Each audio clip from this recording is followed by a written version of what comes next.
AI और machine learning ये दो लफ्ज़ आजकल हर जगह हैं। लेकिन फाइनेंस की दुनिया में ये क्या कर रहे हैं? आज हम इसी पर बात करेंगे। और इसके लिए हमने एमआईटी के एक बहुत ही खास कोर्स फिनटेक से कुछ कमाल की इंसाइट्स ली हैं। तो आइए देखते हैं कि टेक्नोलॉजी हमारे पैसों के साथ क्या करने वाली है। अच्छा, एक पुराने जमाने के सिक्के का आपके फोन से पेमेंट करने से क्या लेना देना हो सकता है? सुनने में तो ये थोड़ा अजीब लगता है ना, लेकिन असल में यही सवाल हमें सीधा हमारे आज के टॉपिक के दिल में ले जाता है। ये पुरानी और नई फाइनेंशियल टेक्नोलॉजी को जोड़ता है। तो शुरू करने के लिए सबसे पहले इस लफ्ज को पकड़ते हैं जो आजकल हर जगह है, फिनटेक। आखिर ये है क्या? इसको समझने के लिए हम सीधा एमआईटी के प्रोफेसर गैरी गेंसलर की बात सुनते हैं। तो फिनटेक है क्या? देखिए, ये कोई बहुत पुराना लफ्ज नहीं है, पिछले कोई 20 सालों से ही इस्तेमाल हो रहा है और इसका मतलब बहुत सीधा सा है। वो तमाम नई टेक्नोलॉजीज जो फाइनेंस की दुनिया में हलचल मचा रही हैं, चाहे वो पेमेंट्स हों, इन्वेस्टमेंट्स हों या कुछ भी। अच्छा, फिनटेक को समझने के लिए ये भी देखना पड़ेगा कि फाइनेंस में टेक्नोलॉजी का सफ़र रहा कैसा है, यानी कदीम सिक्कों से लेकर आज के क्लाउड तक। क्योंकि आप देखेंगे कि फाइनेंस में जिद्दत यानी इनोवेशन कोई आज की बात नहीं है, ये तो सदियों पुरानी कहानी है। ये टाइमलाइन बड़ी जबरदस्त है। सोचें जरा, हजारों साल पहले पैसा खुद, मनी इटसेल्फ पहली फिनटेक थी। फिर वक्त आगे बढ़ा, तकरीबन 20 साल पहले इंटरनेट आया और बैंकिंग हमारे डेस्कटॉप पर आ गई। इसके बाद कोई 10-15 साल पहले मोबाइल और क्लाउड का दौर शुरू हुआ, जिसने हमारे फ़ोन को ही हमारा बटवा बना दिया। और आज हम एक बिल्कुल नए दौर में दाखिल हो रहे हैं, एआई, मशीन लर्निंग और ब्लॉकचेन का दौर। तो माजी से निकलकर अब हम सीधा आज की बात करते हैं।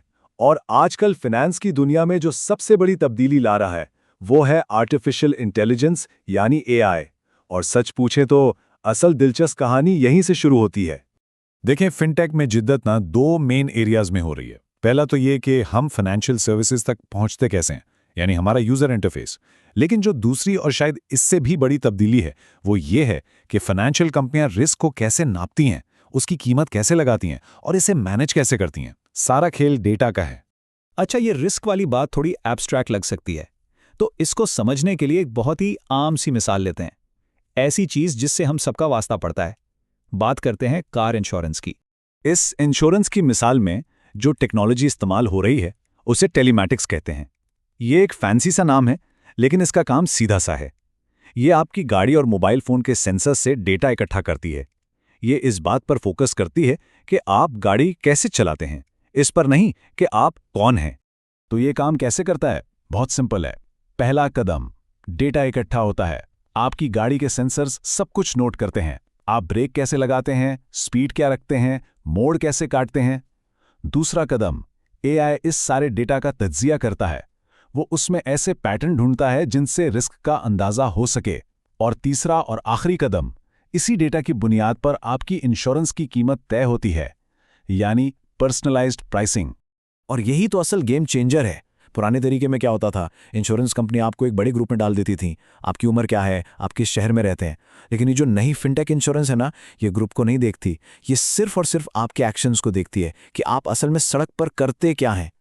और जैसा कि प्रोफेसर गेंसलर खुद कहते हैं, इसका सीधा सा मतलब ये है कि जो लोग एहतियात से गाड़ी चलाते हैं उन्हें सस्ती इंश्योरेंस मिल सकती है।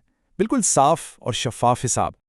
अच्छा, तो ये तो हुई सिर्फ कार इंश्योरेंस की मिसाल। अब जरा वापस बड़ी तस्वीर पर आते हैं और सोचते हैं कि आगे क्या होने वाला है, फाइनेंस का मुस्तकबिल कैसा दिखता है।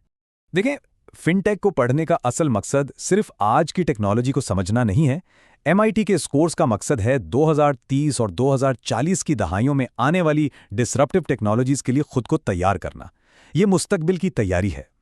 और आखिर में एक सवाल जो सोचने पर मजबूर करता है, जैसे जैसे टेक्नोलॉजी हमारे रवैये को, हमारे एक्शंस को बेहतर से बेहतर तरीके से नापने लगेगी, तो एआई और किन चीज़ों की कीमत लगाना सीखेगा।